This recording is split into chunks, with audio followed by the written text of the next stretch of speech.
En primer lugar, muchas gracias a el Colegio Médico Colombiano por este espacio y de nuevo, una última vez, una disculpa por la demora en conexión y un agradecimiento por su paciencia y por darme para comenzar esta charla. La perspectiva que voy a dar es un poco la perspectiva poblacional sobre el COVID-19 en Colombia. El tiempo que tenemos es corto para algo que ameritaría una discusión mucho más completa, pero pues siendo ustedes expertos, sobre todo en la parte clínica, pues yo me voy a referir con la lectura poblacional de la pandemia en el mundo en Colombia, con énfasis en los determinantes de lo que es la respuesta y termino como haciendo unas acotaciones sobre las desigualdades y la mortalidad que hemos analizado. Agradezco mucho, por favor, porque hay bastantes ruidos y pueden tener la gentileza de apagar su micrófono para que podamos concentrarnos adecuadamente. Bueno, es un poco el contenido de las charlas. En primer lugar, voy a hacer una síntesis muy rápida de la situación actual del COVID-19 en el país. Voy a hacer énfasis en particular sobre cómo la pandemia se ha comportado de manera heterogénea y asincrónica en el tiempo en el país. Vamos a hablar un poco de las desigualdades socioeconómicas que tienen de espejo los determinantes sociales de la salud. Y vamos a hablar un poco de qué explica que algunos países se comportan de manera diferente. Voy a poner acá silenciar a todos para evitarnos un poco los problemas. De acuerdo. Bueno.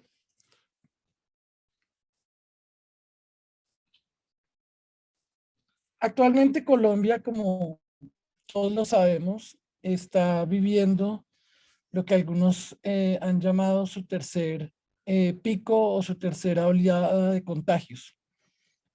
Aunque cuando uno ve algunos entes territoriales, en particular Medellín y los municipios del Valle de Auzá, es fácilmente identificable que no hubo tres, sino cuatro picos, cuatro ascensos nuevos. De hecho, no siempre es fácil hablar cuándo termina un pico y otro. Hay aproximaciones estadísticas para decir eso, pero en general, con algunas excepciones, en el país las grandes capitales no tuvieron un descenso altísimo, sino que mantuvieron mesetas entre los periodos interpicos, en los cuales después de un periodo de relativa baja transmisión como el que tuvimos entre octubre y noviembre, tuvimos una nueva aceleración de casos. En Colombia, a nivel nacional, cuando observamos estas curvas, tenemos que entender que esta curva realmente es una mezcla de curvas con un comportamiento, como voy a mostrar más adelante, heterogéneo y asincrónico. Colombia, como ustedes saben también, después de un periodo de cuarentena generalizada, tuvo un incremento importante el número de casos desde el mes de mayo, que se aceleró en junio, con un pico muy importante en julio y agosto. Durante el mes de agosto tuvimos un descenso importante a nivel nacional, septiembre la fase de aislamiento selectivo en grandes regiones de baja transmisión, y luego comenzando diciembre y acelerado por las fiestas de fin de año, tuvimos un pico muy importante que culminó a principios de enero y comenzó el descenso en el mes de enero, luego un nuevo descenso de casos en febrero y el ascenso que vemos ahorita en el mes de marzo. Estamos, como ya lo ha dicho el señor ministro, viviendo probablemente el momento, y ustedes lo saben también como médicos, más intenso de la pandemia, en términos de una alta contagiosidad, una alta aceleración del número de casos con un incremento más rápido que lo observado anteriormente en varias regiones del país de las unidades de cuidado intensivo. En varias regiones del país, como es el caso de Medellín, Santa Marta, Barranquilla, otros municipios del Valle de Aburrá, que ya han tenido su tercer pico. Este tercer pico superó con creces lo observado en el primer y segundo pico. Hemos comenzado a tener ya aceleraciones en otras regiones del país, como Bogotá y también otras capitales. Entonces, es muy importante, ahorita vamos a hablar de las causas de esto, reconocer que estamos quizás en el momento más crítico de la pandemia y esto equivale a lo visto en Europa, en Estados Unidos, en donde el tercer pico tuvo un mayor impacto, con algunas excepciones, en la mayoría de países. Sin ir muy lejos, en la región de las Américas, países como Chile, Perú, Ecuador, México, Panamá, tuvieron un tercer pico que también superó el primero y el segundo. Y en Colombia es probable que esto suceda, porque todavía estamos esperando el pico que generen las demás capitales. En el caso de Uruguay, que logró mantener una bajísima transmisión por varios meses, se registró un pico aceleradísimo en pocos días ligado aparentemente al linaje P1. En esta gráfica pues vemos la curva subsecuente de mortalidad. Al día de ayer teníamos ya 72.000, ahorita ya tenemos obviamente más muertes.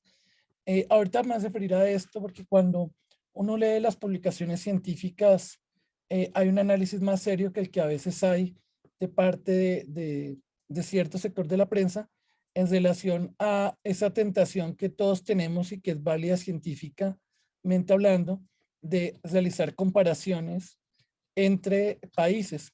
Y se utiliza mucho la tasa de mortalidad específica por COVID-19, que en Colombia ya está por encima de 144 por 100.000, como un indicador de la respuesta. Esto es algo que tiene muchas limitaciones. Les voy a explicar por qué. Actualmente Colombia es superada en tasa de mortalidad específica por países como Brasil, México, Perú y Panamá. El primer problema es que el comportamiento de la pandemia en cada país está en un momento diferente y que por lo mismo, Lourdes, si estás tomando nota sobre mi diapositiva, y por lo mismo, eh, la, la comparación es difícil hacerla, dado que en momentos diferentes del tiempo, la tasa de mortalidad puede estar acelerada en un país que en otro. Menos aún cuando hay personas que han comparado el número de casos nuevos en un día diario en un día con el de otros países cuando se encuentran en momentos distintos de la pandemia. Pero además hay un problema que tiene que ver con el registro de mortalidad. Países como Bolivia, Salvador, Nicaragua, Venezuela registran tasas de mortalidad por debajo de Colombia y que en un análisis que no es cuidadoso, vaya a pensar que Colombia tiene mayor impacto. Pero quienes conozcan de vigilancia demográfica y de epidemiología se pueden dar cuenta que de hecho Salvador, Nicaragua, Bolivia, no así Venezuela porque no tenemos datos confiables, tienen un exceso de mortalidad por todas las causas muchísimo más alto que el de Colombia. Entonces, aquellos que les gusta comparar tasas de mortalidad como un indicador deberían considerar que esto está afectado por el acceso a pruebas diagnósticas, por la calidad del registro, por la calidad de la vigilancia demográfica, por el reporte y la clasificación adecuada de las muertes, y que por lo mismo países, por ejemplo, como Bélgica en el otro extremo, tienen una alta tasa de mortalidad comparada con el resto de la Unión Europea por el alto volumen de pruebas que se realiza y el alto acceso y la alta calidad del registro de mortalidad. Entonces, de alguna manera, Colombia, y sin decir que esto es una justificación suficiente, pero en esos análisis no debería compararse como hizo Bloomberg o como hacen en algunas publicaciones periodísticas, la tasa de mortalidad, sino el exceso de mortalidad.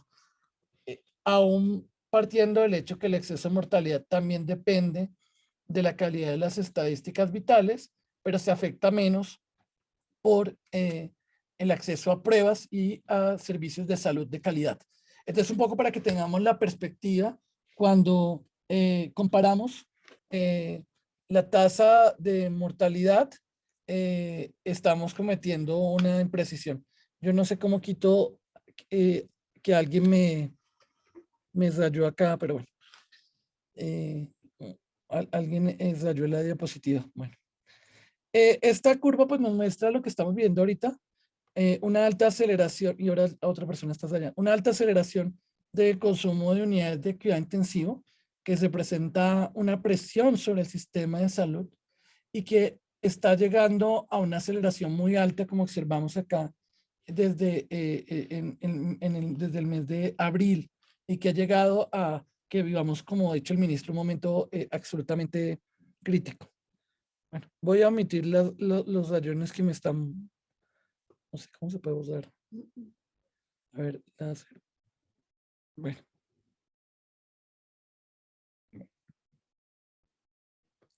una pena que alguien tal vez experimentando me rayó la diapositiva. Bueno, tal vez. Eso hacemos abstracción nosotros visual, no importa.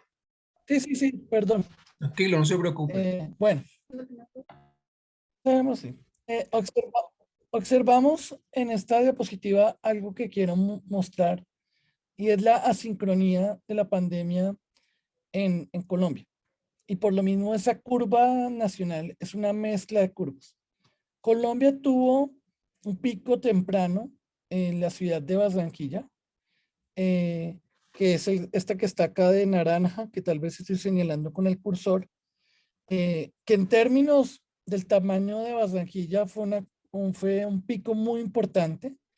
Barranquilla logró tener durante agosto, septiembre, octubre, noviembre baja transmisión. Sigue en la curvita naranja, está en las de abajo. Tuvo una curva de casos diciembre, pero que no superó el pico temprano que tuvo, pero de una manera que fue inesperada para muchos, tuvo un pico que excedió al primero y segundo pico, tanto en casos como en muertes. Entonces, Barranquilla y varias ciudades del Caribe, junto con Leticia, que no está acá en la diapositiva, no, sí está, pero por lo chiquita no se alcanza a ver, tuvieron un pico muy temprano comparado con otras regiones del país. Bogotá está acá, ustedes la pueden ver, pero recordarán todos que Medellín, que es este que está azul, comenzó más tardíamente. Y Medellín tuvo un comportamiento distinto caracterizado por estos, miren, 1, 2, 3.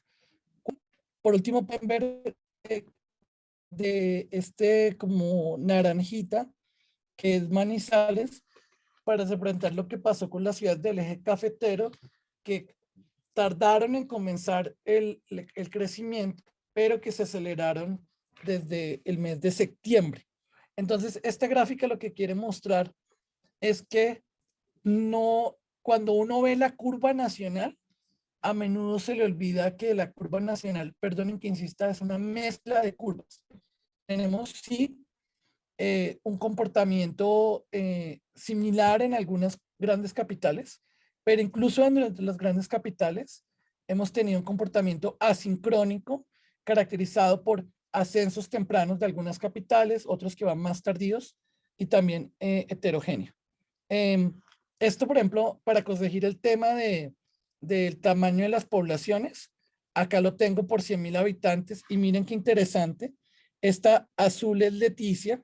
Ya cuando uno lo ve por 100.000 habitantes, miren este azul, miren este pico tan impresionante que ya ahorita está en más de 450 por 100.000 habitantes la tasa de mortalidad, una de las más altas del país y la más alta de las capitales.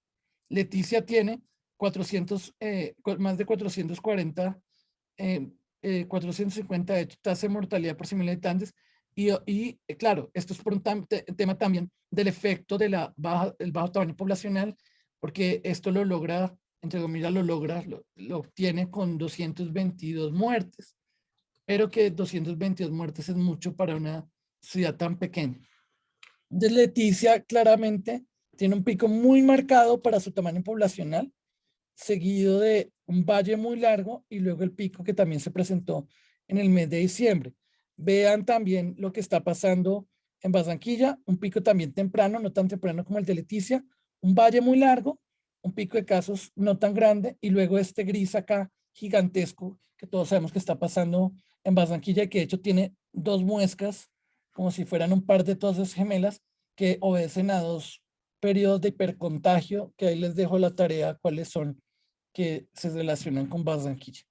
En el verde, ustedes ven Bogotá, acá ya corregido por 100.000 habitantes, se ve diferente, pero se ven las tres curvas, y este ascenso que comienza ahorita y del cual todavía tenemos incertidumbre sobre eso, cómo se va a comportar, si bien los modelos predicen una aceleración de los casos importantes, pero en lo cual se están tomando medidas que esperemos sean efectivas. Un poco hablando de esta heterogeneidad, quiero mostrar esta tabla que muestra algo que es absolutamente clave, y es la gran diferencia. Véanlo, digamos, si no confían en la tasa de contagios, que los epidemiólogos no lo hacemos porque eso depende del rastreo de contactos, depende del acceso a pruebas, confiamos un poco más en la tasa de mortalidad, si bien hay problemas de sus registros.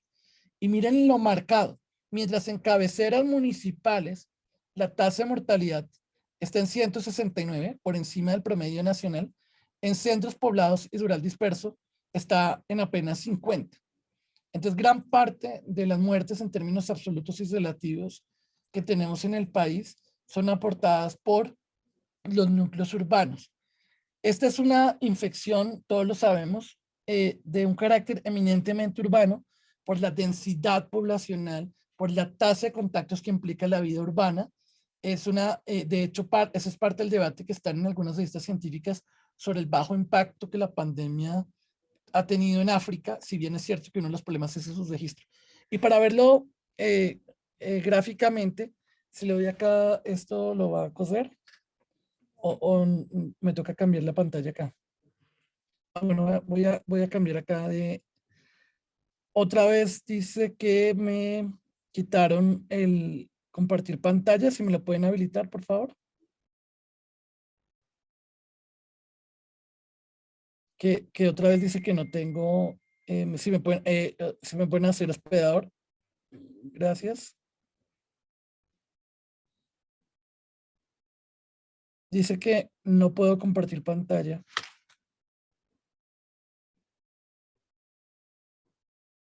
Samuel, Samuel, Samuel, Samuel, please, tú la apareces como pantalla, Samuel. hospedador. ¿Me puedes hacer el favor?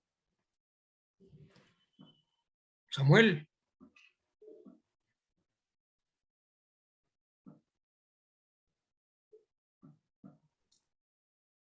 Voy a llamar a Giovanni.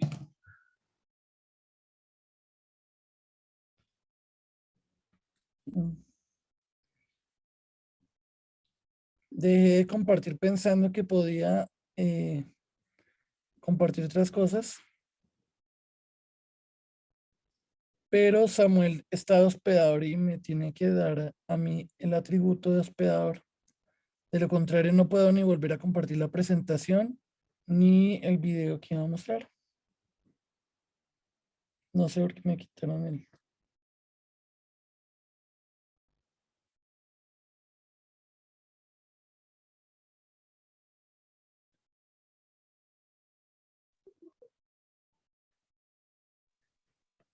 Si alguien puede llamar a Samuel porque estamos una vez.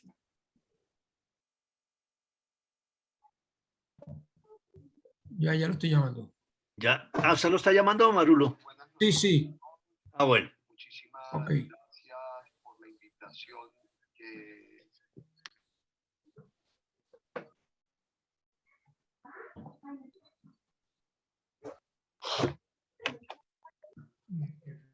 Belleza, pues.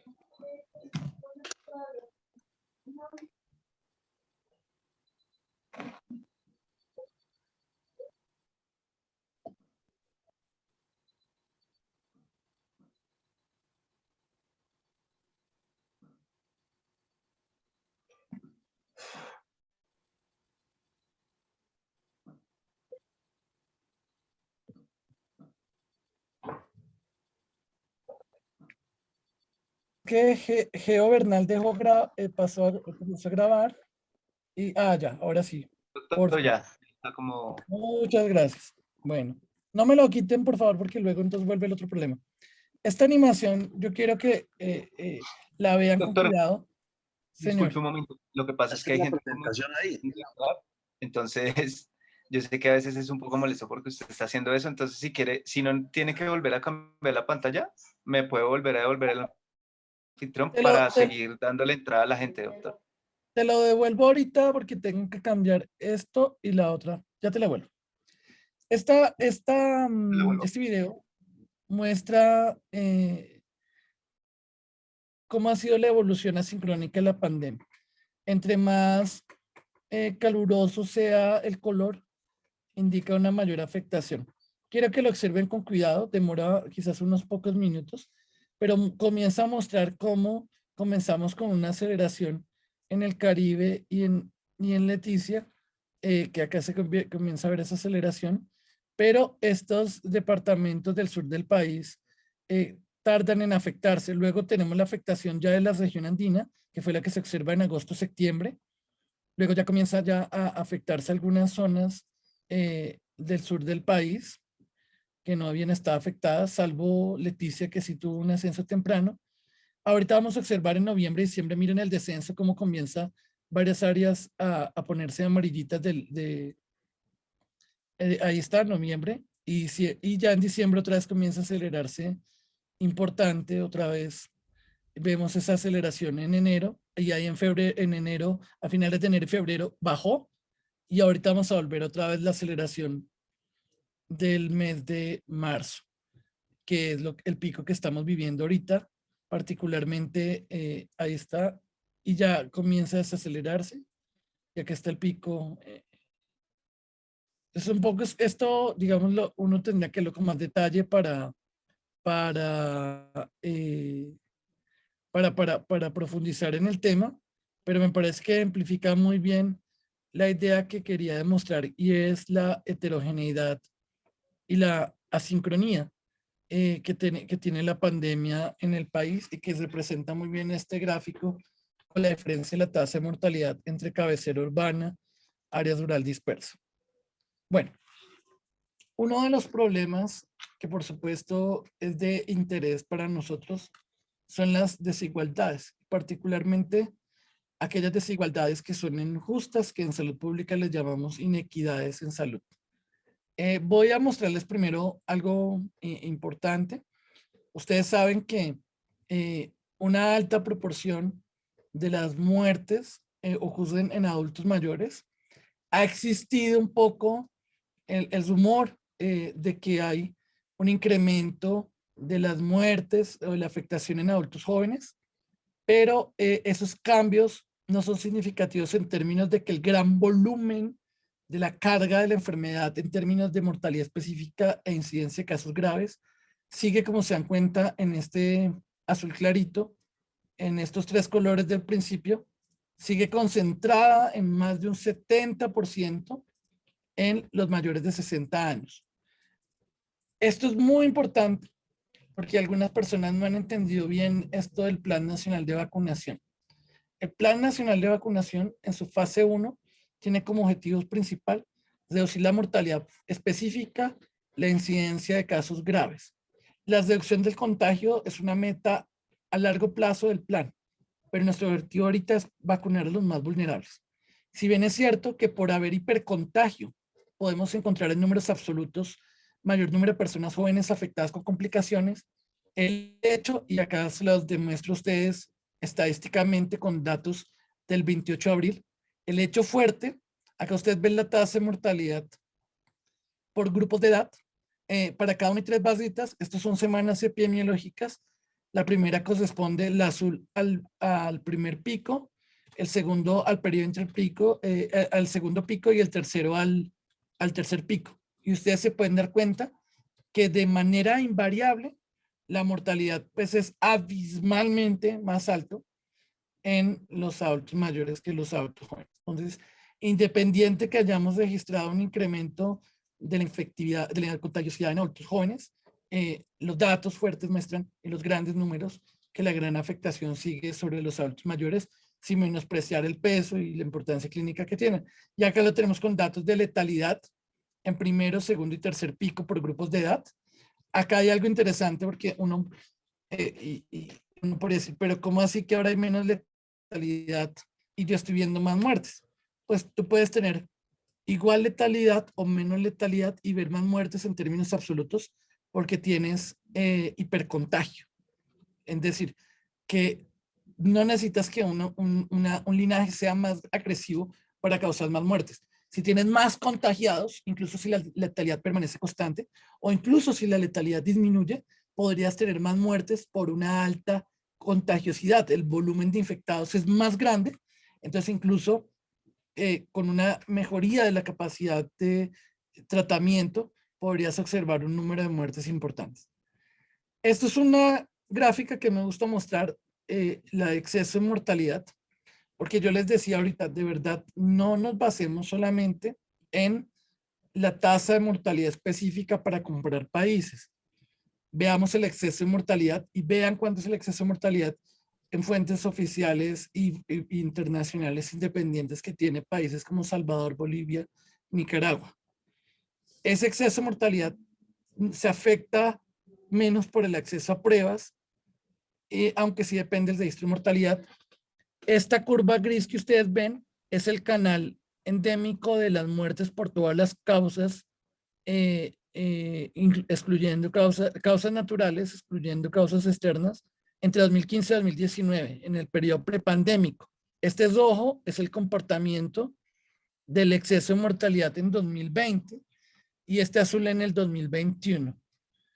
Es un buen indicador porque está considerando muertes confirmadas, COVID, muertes sospechosas COVID y muertes por otras causas que podrían deberse a la pandemia. Tenemos un tablero que lanzamos hace poco que identifica esta información para varios municipios del país, para para todos los municipios del país, salvo algunos muy pequeños que no hemos hecho el cálculo, por semana epidemiológica, por grupo de edad y por sexo. Acá lo pueden encontrar en los tableros del ministerio. Si quieren, al final les puedo mostrar. Y acá como un ejemplo de contrastes, miren este es el nacional, y miren Barranquilla, rojo es 2020, gris es su propia línea de referencia, azul es 2021, miren esto, y miren Santa Marta, que sí estaba con un exceso de mortalidad, pero miren, el rojo es el exceso de mortalidad en Santa Marta en 2020, y miren lo que pasó en 2021 en Santa Marta. Es que acá esta gráfica habla por sí sola. Nosotros hicimos un estudio que publicamos recientemente en la Journal of Epidemiology and Community Health con varios investigadores que aquí están, tratando de evaluar los determinantes de las desigualdades y la mortalidad. Es un análisis de supervivencia que no me voy a tener, en donde identificamos varios determinantes sociodemográficos, socioeconómicos, y en donde hicimos unos modelos de supervivencia para estimar las tasas instantáneas de cambio. Este análisis lo hicimos en octubre cuando teníamos cerca de 1 millón de casos confirmados y 30,000 muertes confirmadas. Acá está la información pues, de las tablas que se pueden ver en el artículo. No es eso lo que me quiero detener. Lo que me quiero detener es en las gráficas de supervivencia. Vemos acá, por ejemplo, pues seguramente muchos de ustedes tienen una muy sólida formación en lectura de artículos científicos, pero pues esta es una curva sencilla de supervivencia Kaplan-Meier, en donde más rápido caiga la curva quiere decir que la gente se muere más rápido. Acá nos vemos, por ejemplo, cómo hay una mayor velocidad de muerte de los hombres que las mujeres. Ustedes como clínicos saben que esto tiene varias explicaciones: mayor prevalencia de algunas enfermedades crónicas, mayor prevalencia de tabaquismo, menos percepción de riesgo, acceso más tardío a los sistemas de salud, entre muchas otras causas. Acá podemos ver cómo más rápidamente mueren los hombres que las mujeres. Pues que es evidente, esta línea, la roja, es los mayores de 60 años. Es abrupta la diferencia abismal con los de 45 a 59, que tampoco hay que menospreciarlos. Este es un grupo importante. Y estos ya son los jóvenes de 25 a 45 y los niños y los infantes que miren que ni se alcanzan a ver. Entonces acá aparece una diferencia abismal, ya no en términos de mortalidad a secas, sino en términos de la tasa instantánea de muerte, que es lo que miran estas curvas de supervivencia. Lo vemos también acá por origen étnico, y acá vemos, por ejemplo, la población indígena, aunque la medición de esta variable tiene unas dificultades que ya lo podemos discutir. Y, por ejemplo, en área urbana versus esta menor en área semirural. Y esta me parece que es muy fuerte. Una de las cosas que más discutimos en el artículo, porque muestra cómo hay una mayor aceleración de la muerte en personas sin seguridad social y en personas del régimen subsidiado comparados con el régimen contributivo. Esto, por supuesto, es una evidencia de una inequidad en términos de que es una desigualdad injusta. De otra manera de verlos con estrato socioeconómico, miren. Recuerden que entre más rápido caiga y más caiga la mortalidad es más rápida. Miren, este ojito es estrato 1. Está mezclado con el naranjita que es estrato 2. Este verdecito del centro es estrato 3. Este es estrato 4 y aquí está el estrato 6. En epidemiología eso se llama dosis de expuesta. Hay un gradiente. Entre más pobre sea, la velocidad de muerte es mayor. Esto tiene varias explicaciones que seguramente muchos de ustedes no necesitan que se las diga porque son evidentes para los que conozcan el contexto colombiano. Yo quisiera dejar un tiempo para preguntas, por eso voy a hacer una reflexión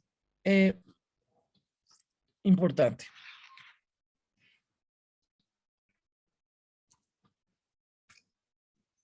Muchos de los análisis que se realizan desde los generadores de opinión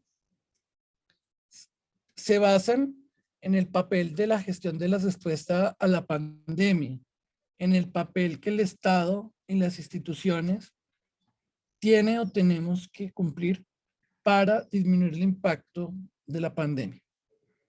Por supuesto, tenemos que reconocer que el papel de la institucionalidad es fundamental para obtener mejores resultados poblacionales del impacto de la pandemia. Pero el hecho de que grandes de las potencias mundiales, que incluso han logrado un alto nivel de equidad en salud, como varios de los países europeos, no hayan evitado una alta tasa de mortalidad, si bien no es una razón para sentirnos mejor, para nada, sí nos recuerdan que no solamente es la respuesta a la pandemia lo que determina qué tan bien o qué tan mal me fue. Es un tema que pasa también por los determinantes sociales de la salud. Un poco la reflexión que hacíamos cuando hacemos la comparación entre países es que no es lo mismo lograr una tasa de mortalidad de 200 por 100.000 en Haití que 200 por 100.000 en Japón. Es decir, cuando hacemos esa comparación tenemos que considerar que a priori con la respuesta institucional, que es un poco también el aprendizaje de Uruguay, que mantuvo una respuesta institucional fuerte, hay unos determinantes sociales que van más allá, que implican las desigualdades estructurales, el funcionamiento de la propia sociedad, la configuración económica, que explican que unos países tengan un impacto más que otro y que si bien también son políticos, van más allá de la gestión de respuesta a la pandemia. Entonces, miren, si bien la gestión de la respuesta a la pandemia es fundamental porque nosotros estamos a cargo de comunicar el riesgo, promover el autocuidado, expandir la capacidad del sistema de salud, actualizar guías de práctica clínica con las sociedades científicas, hacer programas específicos como PRAS, vacunar, medidas colectivas como las medidas de restricción de mortalidad. Si bien esto, y acá se ve más grande de lo que realmente es en términos atribuibles, si bien esto es clave para la incidencia, si bien esto es clave para la presión de los servicios de salud, para la mortalidad, hay un montón de cosas estructurales que anteceden a la respuesta a la pandemia. La informalidad laboral, la vivienda, el hacinamiento, la pobreza multidimensional, el acceso a los servicios de salud, las cargas de enfermedades crónicas no diagnosticadas. Parte del exceso de mortalidad es explicado por personas que tienen enfermedades crónicas y que no acceden a servicios de salud. No estoy diciendo que esto no sea también una responsabilidad estatal, pero estoy diciendo que excede el margen de lo que se llama la respuesta a la pandemia y que por eso cuando comparamos la mortalidad entre países tenemos que considerar no solo la respuesta de la pandemia, sino los determinantes estructurales de esas diferencias. Esto es algo que podría uno ahondar más, de tener tiempo y quizás creo que tenemos unos 15 minutos para preguntas. Algunas reflexiones sobre la situación actual. primero estamos viviendo en un pico de un tercer pico con una alta contagiosidad, dado probablemente el relajamiento de medidas de autocuidado, dado también la evidencia de nuevos linajes encontrados en el país, que han demostrado una mayor contagiosidad, nuevas áreas urbanas en crecimiento que tienen un alto volumen de susceptibles todavía, como la ciudad de Bogotá, como Medellín, sobre todo antes de comenzar a crecer. Algo muy importante es que de manera consistente en aquellos que ya hicieron una tercera ola, esta tercera ola ha excedido en casos, y en varios casos, en varios lugares en muertes a las olas anteriores. Y el hecho de que esta susodicha humanidad de rebaño, de acuerdo a los artículos científicos, ya no se va a poder lograr con 70%, sino se habla de 80, 90%. La inmunidad de rebaño, para lograr, depende, es umbral de la contagiosidad. Entre más contagioso sea un agente, mayor es el número de infectados que necesito para lograr esa inmunidad. Entonces, estos nuevos linajes probablemente hacen que el volumen de personas que tienen que ser inmune para poder lograr esa inmunidad es más alto. Además, todavía hay dudas sobre qué tanta esta inmunidad es duradera y qué tan potente es, si bien hay estudios que sugieren que lo es. Actualmente, parte de la presión que tenemos, ya lo expliqué al señor ministro, impacta el consumo de oxígeno, impacta la disponibilidad de medicamentos. Un crecimiento en todo el país tendría un fuerte impacto, es por eso que se ha tenido medidas en Bogotá. Y pues por supuesto en ciudades grandes como Bogotá, el volumen de muertes que se presentan del volumen de nivel nacional afectaría los indicadores de desempeño del país. Unas reflexiones también sobre las respuestas a la pandemia. Creo que la evidencia de inequidades y la mortalidad son reflejo de la inequidad estructural, son reflejo de desigualdades que son injustas y que trascienden la respuesta a la pandemia, que es la anteceden. La gestión de la pandemia es un determinante de la respuesta. Acá yo jamás me atrevería a decir que la respuesta institucional no es un determinante importante, pero quiero que cuando uno analiza cosas como el programa PRAS y uno entiende por qué la gente no se aísla, hay unos determinantes que tienen que ver también con la informalidad laboral o la imposibilidad de aislarse en condiciones que no fueran de hacinamiento, que de nuevo trascienden las respuestas a la pandemia sin decir que no sea un papel tenerlas en cuenta. Y lo que ya expliqué de que la mortalidad específica es una mala aproximación como un indicador de las respuestas de país, y sobre eso hemos enviado un artículo a Lancet sobre eso y tenemos algunos puntos. Entonces, bueno, a prender la cámara. Esa es una presentación corta con algunos elementos mezclados, unas reflexiones que hemos hecho. Quiero aclarar que salvo cuando dije lo contrario, estas posiciones representan mi postura como investigador y como persona, y no necesariamente del ministerio en todos los casos. Entonces quisiera como escuchar si hay alguna pregunta, doctores o doctoras, o algún comentario, pues estaría después, tengo unos minutos como para contestar. Bueno, doctor Julián, muchísimas gracias por su excelente presentación. Pues ahí vamos entendiendo un poco más la dinámica de esta enfermedad tan caprichosa y tan letal últimamente. Y quedan abiertos los micrófonos para darle curso entonces a las preguntas que tengan las personas que bien tengan participar. Adelante y muchas gracias.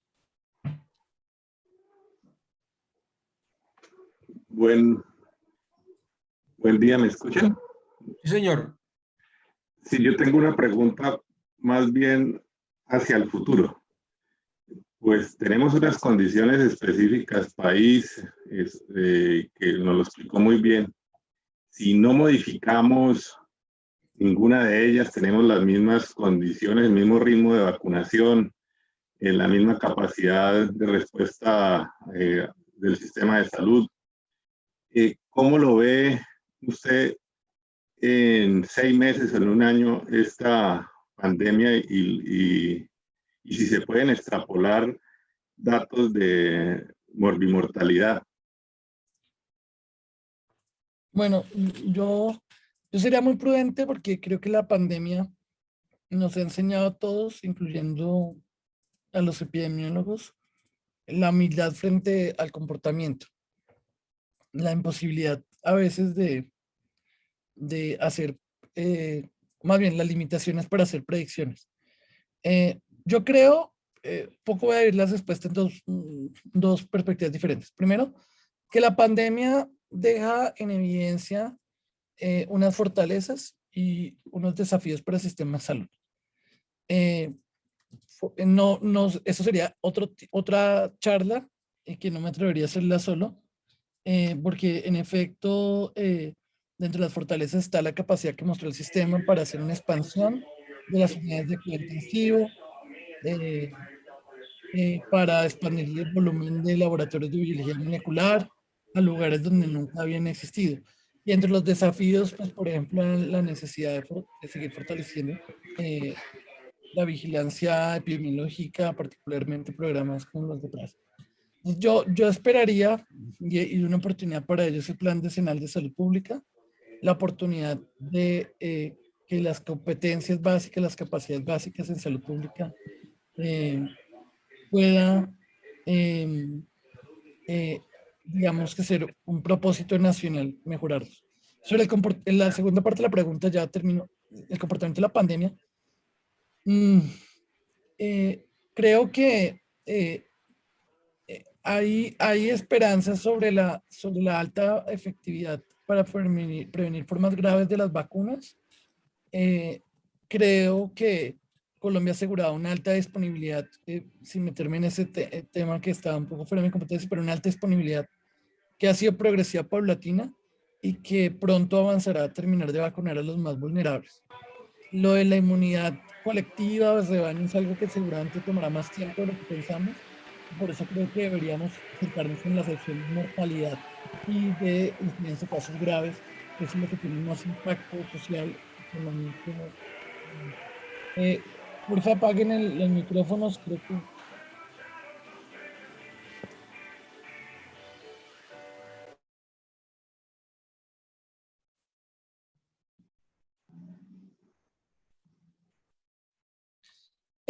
yo no sé si doy la palabra yo, bueno, yo la voy a dar. Elizabeth, doctora Beltrán. Buenas noches, muchas gracias. Mire, ¿qué explicación habría para esa gran brecha que hay entre las vacunas asignadas y las vacunas aplicadas? Es casi de 1,5 millones. Y uno diría, eso implica muchísimos días de retraso. ¿Dónde está la responsabilidad? ¿En el ministerio, en las EPS, en los entes territoriales? No, yo la verdad no respondería a la pregunta en el sentido de que no estoy a cargo de la parte operativa del plan. Yo creo que, de hecho, Colombia tiene una posibilidad de llegar, como ha dicho el ministro, a 200.000 vacunas por día y tiene que demostrarlo pronto. Acá es tan importante el volumen como llegar a las personas que son. Es lo único que yo diría, nosotros participamos en la priorización. Vacunar a una persona vulnerable representa un impacto 1000 veces mayor que vacunar a una persona de bajo riesgo. Y por eso hicimos la priorización, que fue la parte que participamos. Entonces sí es importante tener ese volumen. Ahora ya la parte operativa del plan, sinceramente no quisiera cometer una imprecisión porque eso coordina la Dirección de Promoción y Prevención. Lo único que sí me consta es que se ha hecho un gran esfuerzo desde el Ministerio con los entes territoriales para acelerar la vacunación y que esperamos que ahorita con el recién anuncio de bajar a 60 años, pues este sí nos incremente, sobre todo con las llegadas de las vacunas pendientes. Gracias.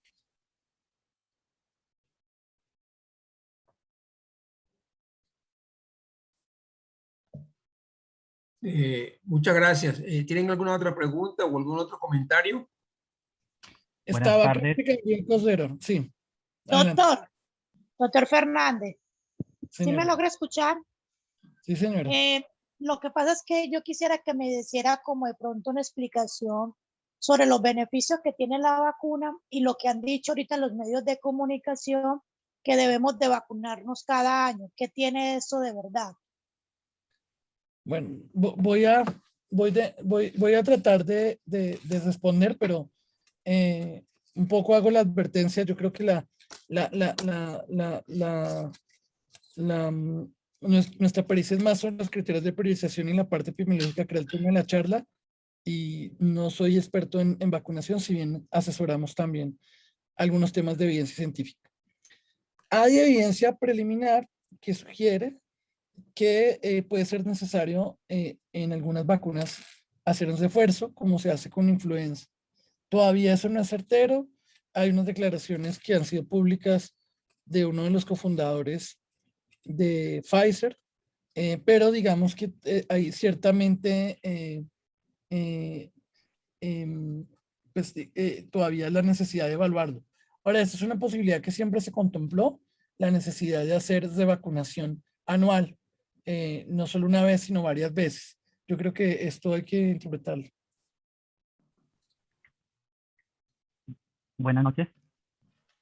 Buenas noches. Adelante. Mira, es que pues me llama mucho la atención el tercer pico porque pues uno entiende que el segundo pico es causado por las fiestas decembrinas de diciembre, y pues ese tercer pico que en este momento entramos, pues me cuesta entender. Esa va a ser la dinámica. Va a haber un cuarto pico, un quinto pico, va a haber más aumento, va a ser peor, o va a tratar va así presentando algunos picos y alguna disminución. Entiendo en este momento al principio una restricción fuerte, ya ahorita pues ya la ciudadanía no se está cuidando, hay unas reacciones ahí en contra ahorita con esa situación del paro, que se evidencia una proliferación. Dado a esas situaciones, ¿se van a venir presentando algunos picos más fuertes o ya va a tender a disminuir? Entiendo porque pues entiendo que para entrar con el efecto de la vacuna, pues Colombia está un poco tardío, y entonces, ¿cómo hacer esos últimos movimientos? Bueno, hay que señalar que incluso países con un alto volumen de vacunación, como 35%, como Chile, tuvieron un tercer pico. Y de hecho la tasa de mortalidad de Chile es similar a la de Colombia. Está apenas unos dígitos abajo.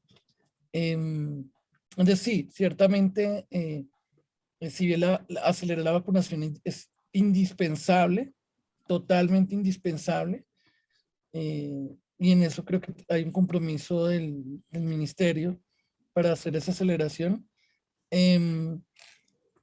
Hay que reconocer dos cosas. Primero, que el objetivo de la fase 1 no es reducir el contagio, sino es reducir la mortalidad específica, la incidencia de casos graves.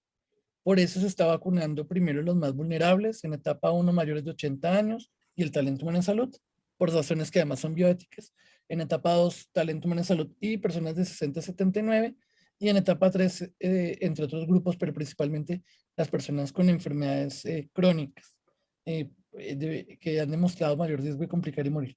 Pero eso, ¿por qué lo digo que es importante? Porque quiere decir que la probabilidad de seguir presentando casos va a mantenerse mientras existan susceptibles. Entonces, cuando me preguntas de qué depende si hay un cuarto pico, pues la respuesta depende de varios factores, y por eso no me atrevería a decir sí o no.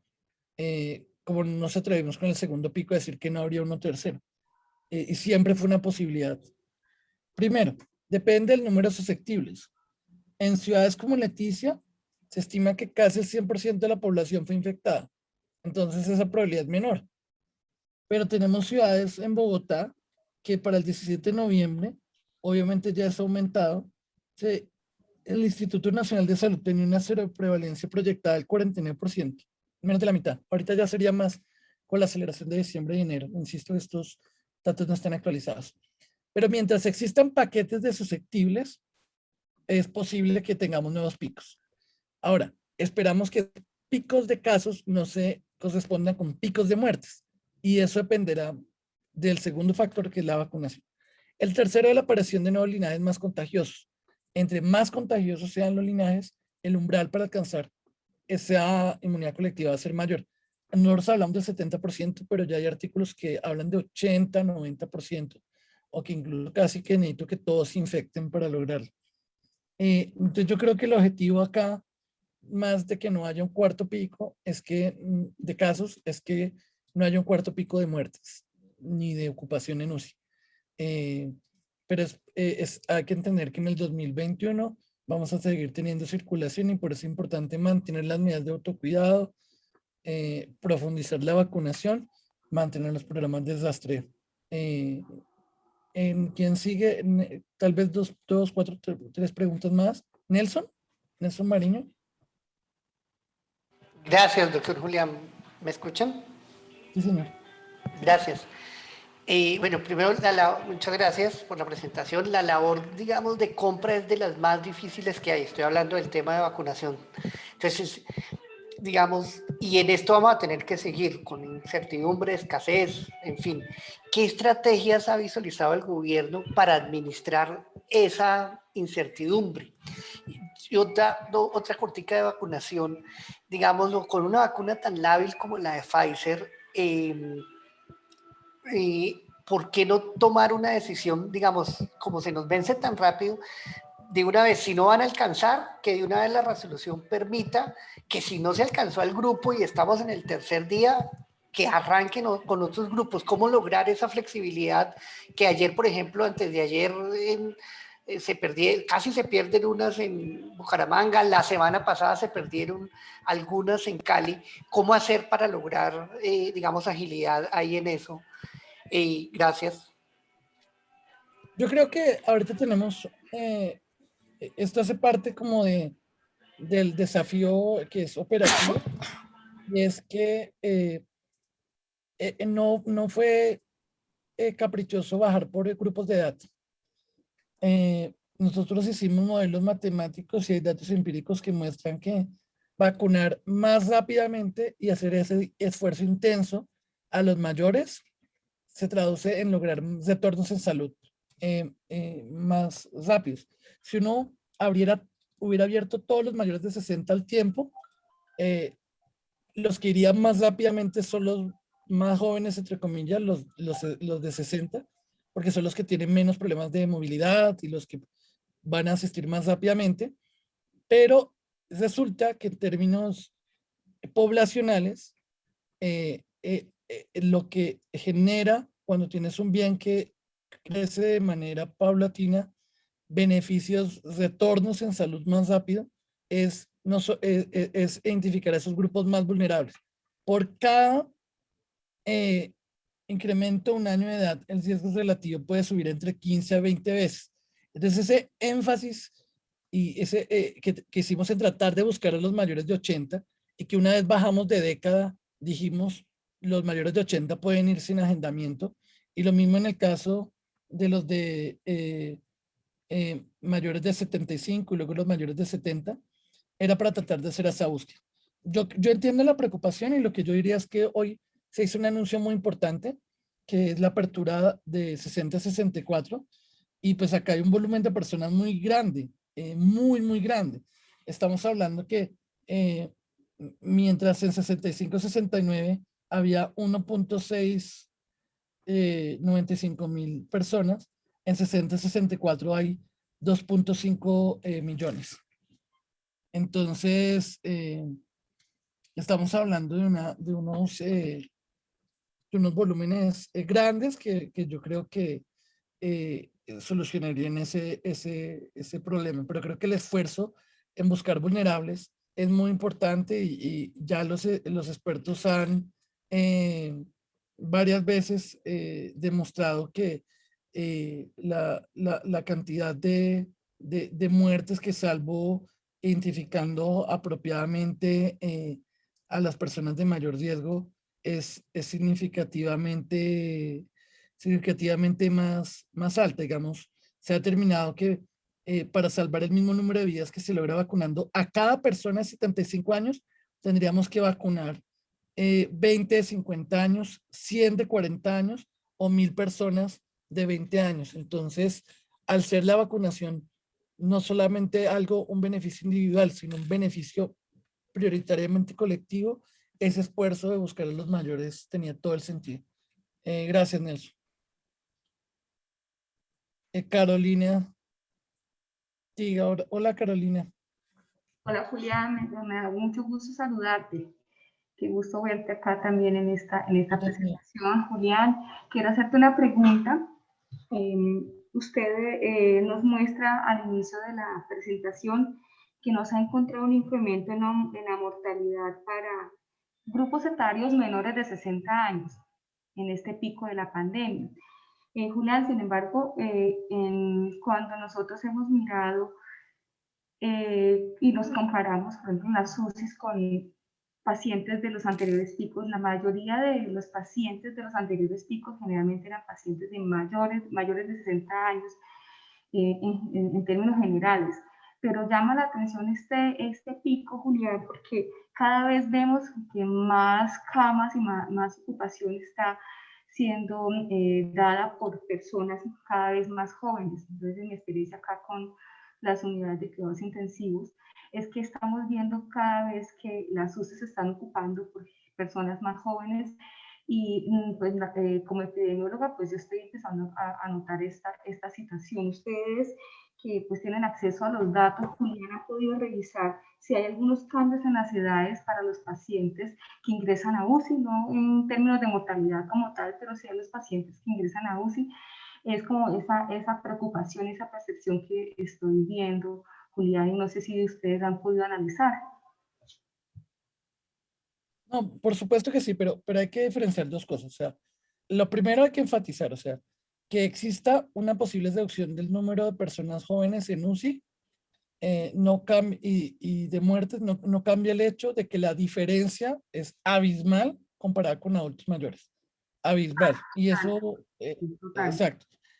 Y eso hay que decirlo porque entonces hay personas que comienzan a cuestionar que estemos vacunando a los adultos mayores cuando la evidencia es muy clara. Ahora, dicho eso, ciertamente, de hecho, la Organización Mundial Panamericana de la Salud sacó un análisis comparativo entre países en el cual está Colombia, donde trata de mostrar lo que tú dices. Entonces, ojo, de haber un incremento es en relación a su grupo de edad, que igual es importante epidemiológicamente, ¿sí? Pero, ojo, es importante no perder la escala comparada con los otros grupos de edad. Y ellos dan varias explicaciones. Uno es que hay un hipercontagio general. Y cuando hay un hipercontagio general, en este grupo de personas, pues vamos a ver un incremento, dado que había un alto volumen de susceptibles en esos grupos de edad. Entonces, es más que una mayor letalidad o agresividad en jóvenes, las hipótesis que se manejan es que hay un hipercontagio y que también lo que pasó en Chile es que el hecho de que los adultos mayores ya están vacunados desplaza un poco, aunque siguen siendo mayoría también en Chile, pero han disminuido y grupos que tampoco que sean tan jóvenes, pero de 50 a 59 años, perdón, las personas de 50, han comenzado a incrementar el grupo y en menor medida los de 40 a 49. Eso es cierto, pero la explicación que se da es el hipercontagio y es un desafío para el sistema de salud impresionante. ¿Por qué? Porque la conclusión del informe de OPS es que además estas personas duran más tiempo en UCI, porque el tiempo en UCI de los adultos mayores y entre más mayores es menor, se muere más rápido. En cambio, los jóvenes afortunadamente tienen supervivencia más alta en UCI, pero duran más tiempo y entonces la carga sobre el sistema, el recambio de camas es menor. Entonces, sí estamos con mucha atención, insisto, de ser un incremento es con relación a su grupo de edad y a la comunidad en general hay que explicarle que gran parte de la carga se sigue presentando en adultos mayores sin perder de vista pues esto que no solamente es un hallazgo de los clínicos y los epidemiólogos, sino que también pues hay un informe que publicado de hecho el 26 de abril que se llama Incremento en hospitalizaciones y funciones en pacientes menores de 60, que de hecho leímos hace 3 días, apenas salió por parte de la OPS. Entonces, de acuerdo, hay que ponerle mucha atención sin perder de vista que los más vulnerables siguen siendo los adultos mayores. Ay, muchísimas gracias, Julián, muy gentil por responder estas inquietudes. Nelson, no sé, no, ya Nelson bajó la mano, ya había hablado, Diana ya habló, no sé si hay alguna otra pregunta. Doctor Julián. En el chat hay unas preguntas en el chat que la gente dejó. A mí me quedó sonando Barranquilla. Barranquilla tiene ahorita 2 picos altísimos, como 2 Everest, y una brecha profunda. Y usted nos dijo que nos dejaba la tarea. Yo me quedé pensando, ¿usted qué interpretación le da eso a Barranquilla con esos 2 picos tan altos y tan puntudos y tan seguiditos? ¿Qué pasará ahí? ¿Qué sería?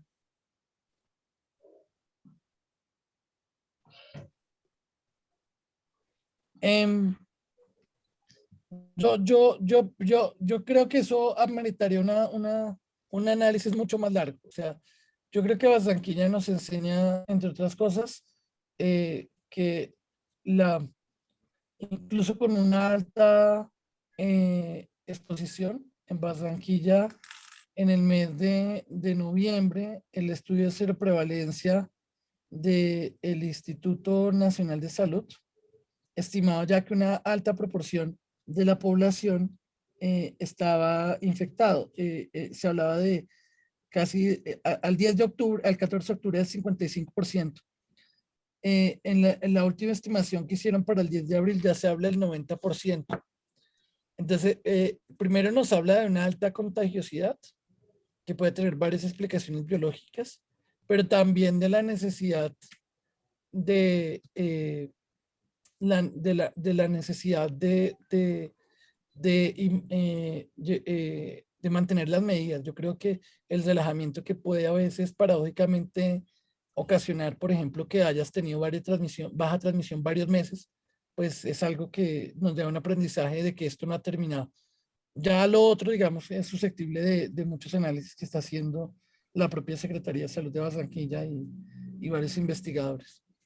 Hay algunas preguntas, pues son muchas. Hay unas preguntas sobre el talento humano en salud. Yo invitaría a ver la página del Instituto Nacional de Salud, donde aparece el número de casos y de muertes en talento humano en salud. Como ustedes saben, el ministro hizo un gran esfuerzo, el ministerio también, para priorizar el talento humano en salud, de lo cual ya se ha logrado un alto volumen de vacunación y actualmente con el proyecto de decreto que modifica el decreto 109, se va a incluir talento humano en salud que trabaja en otras entidades distintas a los prestadores de servicio en salud. Hay unas respuestas que tienen que ver sobre servicios de salud que no tendría la información para contestar. Hay una de años perdidos. Sí, nosotros tenemos una publicación de años potencialmente perdidos, pero que tenemos que actualizar. El DANE también ha hecho unas estimaciones interesantes. Hay una pregunta sobre lo de PRAS. Yo creo que acá hay una mala interpretación a veces, y es que PRAS fuera un programa centralizado. PRAS no es un programa centralizado. Hay que revisar el decreto 1374. PRAS le otorga las responsabilidades a las APBs y a los entes territoriales. Los indicadores de gestión del programa, entonces, el ministerio ha hecho la rectoría, el acompañamiento técnico con los entes de control. Hay buenos indicadores y otros que definitivamente tienen que mejorar. Hemos logrado pasar de 8% de casos relacionados a 28% de casos relacionados. La necesidad de incrementar, por supuesto, el contacto de contactos por caso. Pero hay unos temas estructurales que también hay que comprender, y es en la informalidad laboral, que dificulta que las personas se aíslen si son identificados por contactos, dificultad para contactar a las personas telefónicamente, desconfianza en el programa, imposibilidad para cumplir las condiciones de aislamiento. Entonces, digamos que esto daría para toda una charla. Yo solamente diría que este es un esfuerzo común en donde un papel muy importante del ministerio como rector, pero es un programa de los entes territoriales de las APBs, en donde nos hemos tratado de brindar todo el acompañamiento de verdad con la mayor intensidad posible para que eso se cumpla, y hemos demostrado que el programa, si bien puede tener mayor alcance, ha logrado reducir la mortalidad. Tenemos una publicación importante que estima el número de vidas que el programa salvó, y hay indicadores que son buenos como el seguimiento a casos y otros que tienen que ser mejores como el de rastreo de contactos. Pero también entender que yo vengo de la academia y termino ahí la reflexión que montar un sistema de información, montar un programa de orden masivo que movilice a todos los actores del sistema es difícil. Y son muchos los aprendizajes sobre esto.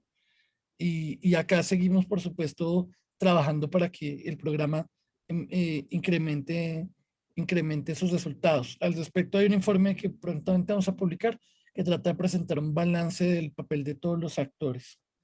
No sé si hay alguna otra, pues acá hay otra pregunta, pero pues más, no sé, como en mi competencia.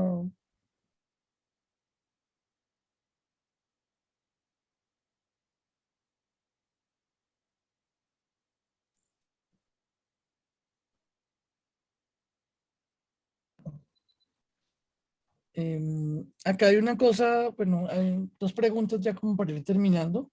Alguien que dice, pacientes que están vacunados que se han contagiado, si han sido sintomáticos durante 14 días, y nos habla de la efectividad. Bueno, ninguna vacuna es eficaz al 100%. Incluso si la estimación da por 100%, eso tiene un intervalo de confianza y realmente no es del 100% absoluto. Las vacunas, todas las vacunas que hacen parte del portafolio de Colombia, han demostrado en ensayos clínicos y varias en condiciones reales una alta eficacia para prevenir formas graves, complicaciones y muerte. En varias formas, en las formas sintomáticas y en la transmisibilidad es algo que hasta ahora se está aclarando. Parece ser que algunas vacunas como la de Pfizer y la AstraZeneca pueden reducir el riesgo de contagio, que es diferente al riesgo de estar infectado, sino que se busca la probabilidad de infectar de una persona a otra. Entonces nosotros creemos que las vacunas son muy eficaces y efectivas, porque de hecho ya hay estudios como el de Coronavac, de Sinovac, en Brasil y en Chile que muestran una alta efectividad en condiciones reales. Pero, pues, no es que sea 100% efectiva. Entonces, la razón por la que una persona vacunada puede ser infectada, ustedes lo saben, pues primero, porque pues no en todas las personas las vacunas son eficaces. Son altamente eficaces, pero no 100% eficaces. Y son más eficaces previniendo formas graves que previniendo otras formas sintomáticas. Entonces, pues hay unas personas que con o sin vacunación van a infectarse, pero lo que queremos es a nivel poblacional reducirlo. Y también en muchos casos lo que pasa es que la persona se infecta antes de tener la segunda dosis, se infecta antes de tener la primera dosis, estaba en periodo de incubación. Entonces, digamos que esa es la explicación y realmente los grandes volúmenes de información que tenemos pues muestran que si bien esto puede pasar, las reglas que las vacunas tienen una alta eficacia. ¿Considera usted que se bajó la guardia al no continuar con una mayor capacidad de salud? Yo quiero solamente decir ahí, dentro de lo que podría aportar, que Colombia pasó de cerca de 5.000 a 200.000 unidades de cuidado intensivo en un esfuerzo que es histórico. Yo creo que la respuesta a la pandemia es una responsabilidad compartida entre individuos, colectivos sociales, organizaciones, instituciones. Entonces creo que la guardia es algo que tenemos que mantener listo todos, incluyendo nuestra capacidad de profundizar y mantener las medidas de autocuidado, entender que esto no ha terminado y que va a ser muy, muy largo. Y por supuesto hay algo que se ha denominado la fase de agotamiento. Entonces, no solo las personas también se agotan, las personas también sienten que ya ha sido suficiente y eso puede llevar a relajar las medidas. Y por eso tratar de mantener esto es importante, porque si bien la vacunación es una gran parte de la solución, pues por un tiempo no va a ser suficiente y vamos a tener que acompañarlas de mantener las medidas de autocuidado. Tal vez tenemos espacio para una última pregunta y ya nos despedimos.